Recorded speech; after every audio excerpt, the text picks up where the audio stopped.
الرجيم بسم الله الرحمن الرحيم وما أمروا إلا ليعبدوا الله مخلصين له الدين حنفاء ويقيموا الصلاة ويؤتوا الزكاة وذلك دين القيمة আজকে আপনাদের সামনে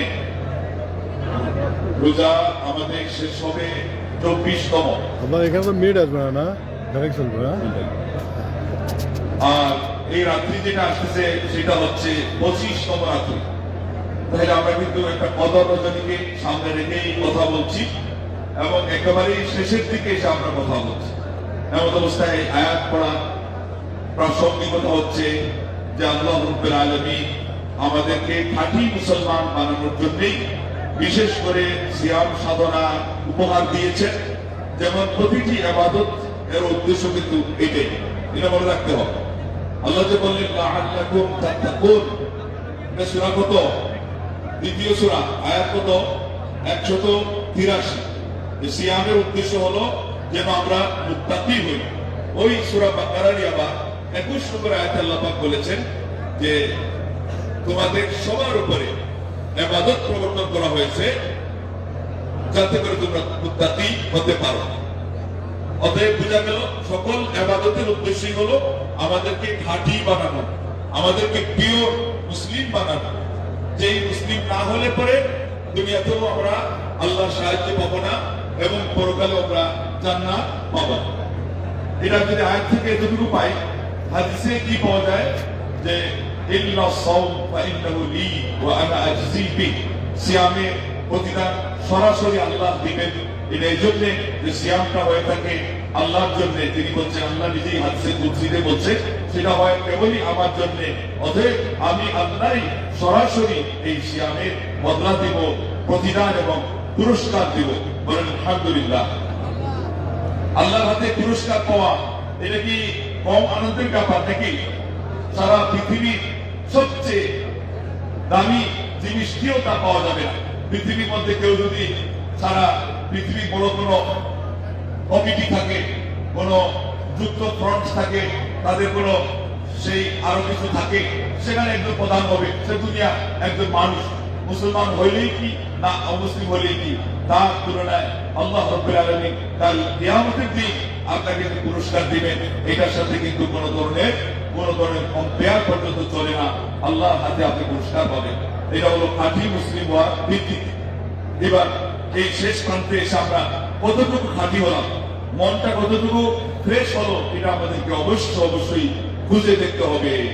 আল্লাহ রাব্বুল আলামিন তার নবী সাল্লাল্লাহু আলাইহি ওয়াসাল্লামকে যে 3টা কর্মসূচি দিয়েছেন তার মধ্যে একটা অন্যতম গুরুত্বপূর্ণ কর্মসূচি হলো ওই ইউযাক্কিহিম, যে আল্লাহ পাক আমাদের অন্তরকে পরিষ্কার করবেন, যেটা হলো তাকওয়ার প্রধান কেন্দ্রবিন্দু ইঞ্জিন। এই ইঞ্জিন যদি সঠিক না হয় তাহলে পরে যে আল্লাহর আদেশ মানবেন, নিষেধ থেকে বিরত থাকবেন, ওটা সম্ভব হবে না। তো সেজন্য মুত্তাকি হওয়া লাগে, সেজন্য অন্তরকে পরিচ্ছন্ন করা লাগে। সেজন্য আল্লাহ রাব্বুল আলামিন আমাদের নবী সাল্লাল্লাহু আলাইহি ওয়াসাল্লামের একটি প্রধান দায়িত্ব দিয়েছেন যে তিনি আমাদেরকে পরিচ্ছন্ন করবেন। আপনারা শুনে আশ্চর্য হবেন, ইব্রাহিম আলাইহিস সালাম এই 3টা কর্মসূচি নিয়ে নবী দুনিয়াতে আসার জন্য দোয়া করেছিলেন। রব্বানা ওয়াবআথ ফীহিম রাসূলাম মিনহুম ইয়াতলু আলাইহিম আয়াতিক। তারপরে কি বলেছেন? ওই ইউআল্লিমুহুমুল কিতাবা ওয়াল হিকমা। এরপরে বলছেন ওয়া ইউযাক্কিহিম। আগে বলছেন কোরআন তিলাওয়াত করবেন, নবীর দায়িত্ব। 2 নম্বর তিনি তাদেরকে কোরআন এবং হিকমতের ইলম শিক্ষা দিবেন। হিকমতের একটা অর্থ, প্রধান অর্থ হলো সুন্নাহ, তাহলে কোরআন সুন্নাহ ইলম শিক্ষা দিবেন। 3 নম্বরে তিনি বলছেন তিনি যেন তাদেরকে পরিচ্ছন্ন করেন, পরিশুদ্ধ করেন তাদের অন্তরকে। আল্লাহ পাক যখন এটা কবুল করলেন, সুসংবাদ দিলেন, ওই দোয়াতেই সিরিয়ালে আল্লাহ রাব্বুল আলামিন বেশকম করে ফেললেন, বললেন যে ইউযাক্কিহিম, তারপরে ওই ইউআল্লিমুহুমুল কিতাবা ওয়াল হিকমা। আমি আল্লাহ মুমিন সম্প্রদায়ের উপরে একজন নবী সাল্লাল্লাহু আলাইহি ওয়াসাল্লাম বলেন তাদের পক্ষ থেকে পাঠিয়ে অনুগ্রহ করেছি, এবং তার কর্মসূচি 3টা। এই 3টার মধ্যে আগে ছিল পরিচ্ছন্ন করা পরে এখানে আল্লাহ পরিচ্ছন্ন করা আগে এনে এরপরে বলছেন কোরআন ও সুন্নাহর জ্ঞান শিক্ষার কথা বুঝিয়ে বলছেন অন্তর যত পরিষ্কার হবে, যত প্রস্তুত থাকবে, তত বেশি কোরআন এবং সুন্নাহর জ্ঞান ধারণ করার জন্য সেই অন্তর উপযুক্ত হবে এবং এই অন্তর সেই জ্ঞানের মাধ্যমে সে নিজেকে পরিশুদ্ধ করবে, জাতিকেও সে পরিশুদ্ধ করতে পারবে। অন্তরে যদি ময়লা থাকে, মনের ভিতরে যদি শয়তানি থাকে, তাহলে আপনি অঙ্গ প্রত্যঙ্গের মধ্যে যতই ভালো আমল সেট করেন না কেন, ফিট করেন না কেন, আপনি নিজেই বুঝবেন যে না আমার অবস্থা ভালো না। এই যে শ্যাম সাধনা শেষের দিকে পৌঁছে গেছি, এখনো যদি মনের ভিতরে হিংসা থাকে, ঘৃণা থাকে, ভোগ থাকে, লোভ থাকে, লালসা থাকে, অহংকার থাকে, দাম্ভিকতা থাকে, পরশ্রী আচরণতা থাকে, আত্মসাগা থাকে, আত্মগরিমা থাকে, তারপরে আরো নানাবিধ যে মানসিক রোগ আছে, তাইলে আপনার কাজ হয় নাই। এই জন্য আল্লাহ রাব্বুল আলামিন সূরা শামসের মধ্যে আপনি আমার সাথে বলেন ওয়াস শামসি, কয়টা ওয়াও? এক, ওয়া দুহাহা দুই, তারপরে ওয়াল কামারি ইযা তালাহা তিন, ওয়ান নাহারি ইযা জাল্লাহা চার, ওয়াল লাইলি ইযা ইয়াগশাহা পাঁচ, ওয়াস সামাই ওয়া মা বানাহা ও মা বানা সহবিত আরেকটা আমি বলতেই পারি না এখানে। তার মানে এইভাবে গনে গনে আপনি যান, ফাআলহামাহা ফুজুরাহা ওয়া তাকওয়াহা এর আগে আপনি পাবেন 11টা ওয়াও। এই সবগুলো ওয়াও হলো শপথ। আল্লাহ রাব্বুল আলামিন কোরআন কারীমে অনেক গুরুত্বপূর্ণ বিষয় বলেছেন, কিন্তু 11টা শপথ কোন জায়গায় আল্লাহ উল্লেখ করেন না। এখানে উল্লেখ করেছেন কেন? অন্তরের সাথে সম্পৃক্ত একটা কথা বলবেন, কাদ আফলাহা মান যাক্কাহা ওয়া কাদ খাবা মান দাসসাহা। যে ব্যক্তি অন্তরকে পরিষ্কার করছে সে সফল হয়ে গেছে, আর অন্তরকে যে সে আক্রান্ত রাখছে, অন্তরকে যে কলুষিত রাখছে, অন্তরের মধ্যে এখন পর্যন্ত পাপের মোহকে সে ধরে রেখে দিয়েছে, সে লালন করতেছে, এই মানুষ ক্ষতিগ্রস্ত হয়ে গেছে। এটা বোঝানোর জন্য আল্লাহু আকবার। আর আপনারা আগেও শুনেছেন সূরা মায়েদার 17 নম্বর আয়াতে আল্লাহ বলছেন, ইন্নামা ইয়াতাকাব্বালুল্লাহু মিনাল মুত্তাকিন। আল্লাহ পাক কেবল মুত্তাকিদের আমল কবুল করে থাকেন। আর মুত্তাকি হতে গেলে প্রথম যে জায়গাটা ঠিক করা লাগে, সুন্দর করা লাগে, এটা হলো অন্তর।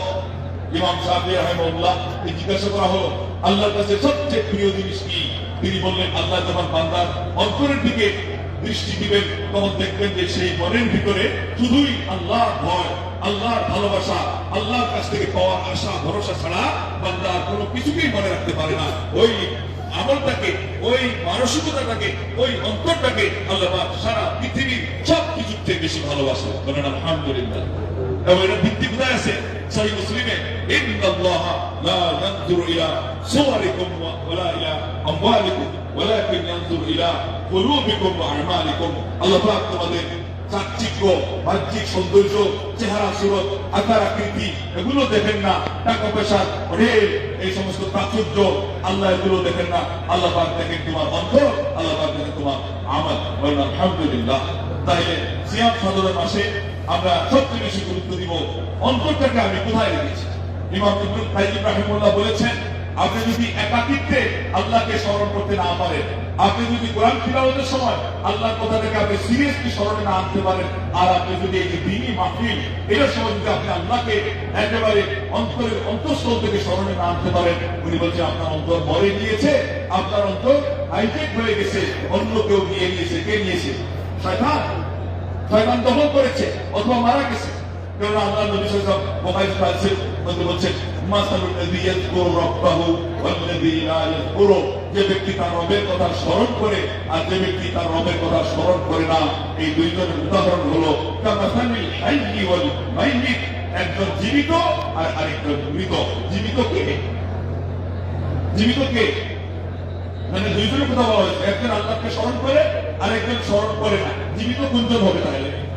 যিনি স্মরণ করে। আর মৃত সহজেই বেরিয়ে আসলো আল্লাহকে যিনি স্মরণ করে না। সূরা নাসের মধ্যে যে শুনেছে ওমিন শাররিল ওয়াসওয়াস আল খান্নাস, এই দুইটাই কিন্তু শয়তানের টাইপের। ওয়াসওয়াস একটা, আল খান্নাস আরেকটা। ওয়াসওয়াস যে প্ররোচনা দেয়, আর খান্নাস কোনটা? যে আপনি আল্লাহকে স্মরণ করলে আপনার থেকে সে দূরে সরে যায়, আর যখনই আল্লাহর স্মরণ থেকে আপনি ভুলে যান, সে আপনার অন্তরে এসে জেঁকে বসে বাসা বাঁধে। লা ইলাহা ইল্লাল্লাহ। কেউ কি চান নাকি যে আপনার অন্তরে শয়তানের জায়গা করে দেওয়ার জন্য? যদি এটা না চান তাহলে আল্লাহকে স্মরণ করতে হবে। সদা সর্বদা আমার আল্লাহকে স্মরণ করবেন। স্মরণের মধ্যে একটা আমার যেটা জিহ্বার স্মরণ, এটাও রাখবেন। তাহলে করে দুইটা মিলে অন্তর এবং জিহ্বা যখন যুক্ত হবে, এটা হবে সবচেয়ে শক্তিশালী স্মরণ। এটার মাধ্যমে শয়তানও পালিয়ে যাবে, আপনার অন্তর আলোকিত থাকবে। এমনকি অন্তর যদি জিকিরে আলোকিত হয়, আমি বলবো পুলকিত থাকবে, মানে আপনি একটা আনন্দের মধ্যে সবসময় থাকবেন, কারণ আপনি আল্লাহকে স্মরণ করতেছেন। ওইটা দিয়েই যেন আপনি আল্লাহকে আপনার সঙ্গী বানিয়ে ফেলেছেন। আল্লাহ তো আছেন আরশ আজিমের উপরে, কিন্তু অনেক সময় আল্লাহ যে বলেন ইন্নাল্লাহা মা'আস সাবিরিন, আল্লাহ ধৈর্যশীলদের সঙ্গী। এটা কিসের অর্থে? এই যে আপনাকে তিনি সাহস যোগাচ্ছেন, আপনার সহযোগিতা করার কথা বলছেন। আপনাকে কেউ হারাতে পারবে না, আপনাকে কেউ অপমান অপদস্থ করতে পারবে না। আপনি কোনোদিন শয়তানের খপ্পরে পড়ে আপনি জাহান্নামের দিকে যাবেন না। আল্লাহ আপনাকে সাহায্য করবেন। এটা হলো ইন্নাল্লাহা মা'আস সাবিরিন অর্থ। এবং সে যদি ভুল পন্থায় আপনার উপর অতিরঞ্জন করে, গালমন্দ করে, জুলুম করে, তাহলে আল্লাহ তাকে পরাস্ত করবে। এবং হাদিসে আসছে, আপনি যদি চুপ থাকেন, কেউ আপনাকে গালি দিচ্ছে, আপনার পক্ষ হয়ে আল্লাহ ফেরেশতারা তার প্রতিবাদ করেন, তার উত্তর দেন। বলেন আল্লাহু আকবার। কেউ যদি চায় যে ফেরেশতারা তার পক্ষে হয়ে মিছিল দেখে প্রতিবাদ করো, তাহলে সে ধৈর্য ধরো। কেউ দুশ্মনী করতেছে, কেউ আপনার উপর বানিয়ে কথা বলতেছে, আপনি চুপ থাকবেন। এরপরে একদিন তার হেদায়েত নসিব হলে সেই ভুল বুঝবে, আল্লাহর কাছেও ক্ষমা চাইবে, আপনার কাছেও চাইবে। তা না হলে তার হিসাব সে দিবে। আপনি কত বড় একটা ভিআইপি মেহমান হয়ে গেলেন যে ফেরেশতা আপনার পক্ষে কথা বলছে, আপনার প্রতিবাদ ও শত্রুর প্রতিবাদ করছে এবং আপনার প্রতিরক্ষার কাজ করতেছে। আল্লাহু আকবার। আমরা ভাই রেগে গেলে আমরা কিন্তু এটা বুঝি না, কিন্তু রাগ জিনিসটাই তো সবচেয়ে খারাপ। আল্লাহু আকবার। ইমাম ইবনুল কাইয়িম রাহিমাহুল্লাহ বলেছেন, যে ব্যক্তি তার রাগকে দমন করতে পারলো, মনের খাহিশাত যেটা প্রবৃত্তি, কুপ্রবৃত্তিকে দমন করতে পারলো, মানে সেইটার বিজয়ী হলো, তার ছায়া দেখেও শয়তান ভয় পায়। আল্লাহু আকবার। ওই যে ওমর ইবনে খাত্তাবকে দেখলে শয়তান কি করতো? সে যদি সারাইয়ার এই দারুল শিফার রোড থেকে ওমর আসতেছেন দেখতো, সে ওই স্থান দিয়ে পালাইতো। মানে একটা উদাহরণ বললাম, বাস্তবে ওই দিকে তার জায়গা নেই। আরে ওমর আসতেছে, শয়তানকেও ভয় দেখানোর মতো ব্যবস্থা আছে, কিন্তু আমরা তো জানি। আর যে তার নিজের রাগকে প্রাধান্য দিল, যে তার রাগকে প্রাধান্য দিল এবং তার প্রবৃত্তিকে প্রাধান্য দিল, এই লোকে আর শয়তান কি করবে? এই লোকের চিন্তাটা পর্যন্ত সে কি করে শয়তান আর মানে সহ্য করতে তার মেনে নেওয়ার দরকার হয় না, কারণ সে জানে যে এবার আমার চেয়ে আরো বড় শয়তান হয়ে গিয়েছে। এবার আর ওই লোককে আমার চিন্তা নেই। এই জন্য অনেক মানুষের কাছে শয়তান উপস্থিত হয় না, কিন্তু শয়তানি করে।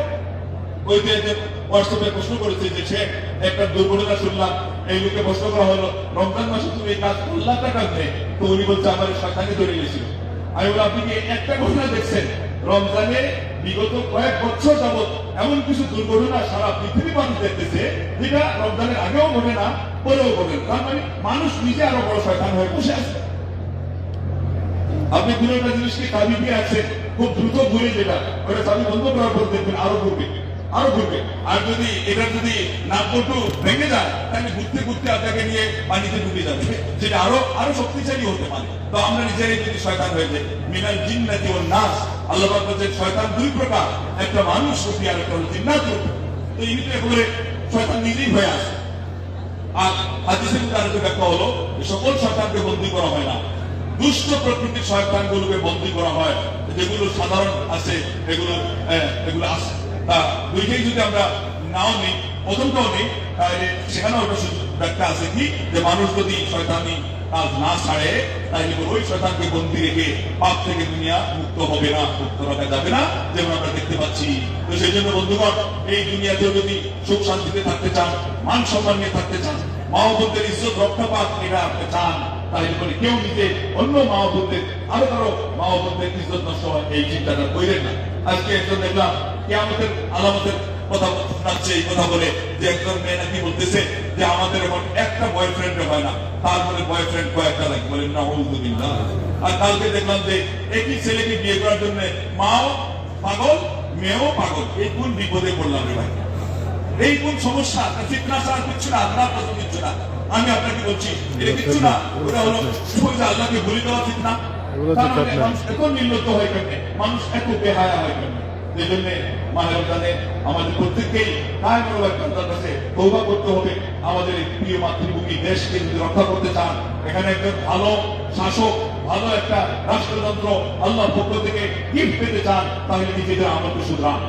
কেননা সালাফে সালেহীনরা বলেছেন কামা তাকুনু ইউআল্লা আলাইকুম, তোমাদের চরিত্র যেমন হবে, তোমাদের আমল যেমন হবে, তোমাদের তাকওয়া যেই মানের হবে, তোমাদের আল্লাহর সাথে সম্পর্ক যত উন্নত হবে, তোমাদের ইসলামকে প্র্যাকটিস করা, নিজের জীবনে বাস্তবায়ন করার মান যত ভালো হবে, আল্লাহ পাক তোমাদের উপরে ওই রকম একজন শাসক তিনি চাপিয়ে দিবেন।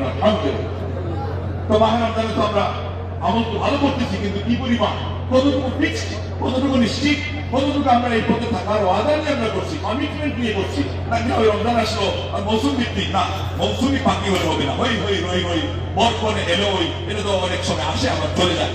আপনি আল্লাহর পথে যে আসছেন, আল্লাহ নিয়ে আসছেন, আর কোনদিন সুযোগ পাবেন, এটা কি আপনি ফিক্স করে ফেলেন না। ওই কবি শুনেছিলেন যেই ভালো কাজটা করবেন এই মনে করে করবেন যে এটাই আমার জীবনের শেষ, আর এই আমল দিয়ে আমি জান্নাতে যাব। সিরিয়াস হতে হবে, চ্যালেঞ্জ এর মুখোমুখি যেন আপনি নিজেকে করতেছেন। খারাপ কাজের প্রসঙ্গ যখন আসলে আপনি বলেন না এইটাই যদি আমার জীবনের শেষ আমল, আর এরপরে আমাকে আল্লাহ হায়াত নাও দিতে পারে, তাহলে পরে এই আমল দিয়ে কি আমি জাহান্নাম যাবো নাকি? হতে পারে না, অতএব আমার মাধ্যমে পাপ করা হবে না। পাবেন তো? আর ইমাম শাফি রাহিমাহুল্লাহ বহু আগে বলেছেন যে পাপ সামনে আসে দুইটা, মুহূর্ত নেন, এরপরে তৃতীয় মুহূর্তে সিদ্ধান্ত নেন এটা কি ভালো না খারাপ, এর মধ্যে আমার পরিণতি কি হবে। এমন তো সাথে আমাকে বলতে চাই কি সুযোগ চান্স এটা নিয়ে নে, কিন্তু না আমার পরিণতি দেখতে হবে। বলে পরিণতি তো খারাপ, ভালো না খারাপ, বলে না খারাপ, বলে তাইলে সিদ্ধান্ত কি, বলে না। আর যেটা সামনে আসলে পরিণতির কথা হিসাব মিলাই দেখবেন যে ভালো, বলবেন যে হ্যাঁ আর দেরি করা যাবে না। পাবেন তো? ফজরের সালাত ঈদের পরের দিনই কিন্তু দেখা যাবে পরীক্ষা হয়ে গেছে। ঈদের দিন তো ঈদের নামাজ এই দেশে একসাথে হয়, সবাই হাজির। শাওয়ালের প্রথম ফজরে গিয়ে দেখবেন যে মসজিদ অর্ধেক না, একবারে 1/3। লা হাওলা ওয়ালা কুওয়াতা ইল্লা বিল্লাহ। এই মুসল্লিগুলো গেল কই? ওই যে মৌসুমী পাখি, এই জন্য মৌসুমী পাখি হলে চলবে না। ইবনে আব্বাস রাদিয়াল্লাহু বলছেন কুনু রাব্বানিয়িনা ওয়ালা তাকুনু রামাদানিয়িনা, তোমরা স্থায়ী আল্লাহওয়ালা হয়ে যাও, রমজান ভিত্তিক মৌসুম ভিত্তিক ইবাদত গুজার হইও না।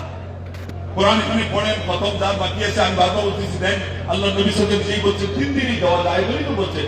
তিনি বরং বলছেন 3 দিনের কমে প্রথম দিনে সে বুঝে না, তার মানে অনেকে 3 দিনের কমে প্রথম দিবে, আর আপনি 3 দিনে বলতেছে হবে না।